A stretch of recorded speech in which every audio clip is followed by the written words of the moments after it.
মমতা বন্দ্যোপাধ্যায় তার আগে কোচবিহারে এসে 25 একর জমিতে 250 কোটি টাকা ব্যয়ে নির্মিত মহারাজা জিতেন্দ্র নারায়ণ মেডিকেল কলেজের নতুন ক্যাম্পাস উদ্বোধন করলেন তিনি। মেখলিগঞ্জের কুচুলিবাড়ি অঞ্চলে বিজেপি সম্মেলনে 300 তৃণমূল কর্মী বিজেপিতে যোগ দিলেন। আগামী নির্বাচনে মেখলিগঞ্জে বিজেপির জয় জয়কার হবে বলে বিজেপির দাবি। নারায়ণী ব্যাটালিয়ন নিয়োগের 30% সংরক্ষণের দাবি জানালো নস্য শেখ উন্নয়ন পর্ষদ। আজ প্রেস ক্লাবে আয়োজিত সাংবাদিক বৈঠকে ভূমিপুত্রের স্বীকৃতির দাবিও জানিয়েছেন সংগঠনটি।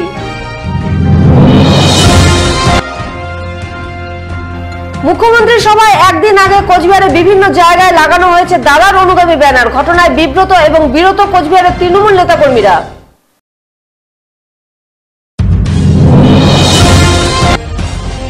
বিজেপি কর্মীর বাড়ির সামনে বোমাবাজির অভিযোগ তৃণমূল দুষ্কৃতীদের বিরুদ্ধে। ঘটনাটি ঘটেছে তুফানগঞ্জের চিলাখানা ঘোগারকুটি অঞ্চলে বিজেপি জেলা কমিটির সদস্য দিলীপ বর্মনের বাড়ির সামনে। আজ মুখ্যমন্ত্রী কোচবিহার সফরে এসে শিবযজ্ঞ মন্দির উন্নয়নে 1 কোটি টাকা বরাদ্দের ঘোষণা করলেন। আজ তিনি মন্দিরের পুজো দিয়ে মন্দির পরিদর্শন করেন এবং কথা বলেন পুরোহিত ভক্ত সহ স্থানীয় মানুষদের সাথে।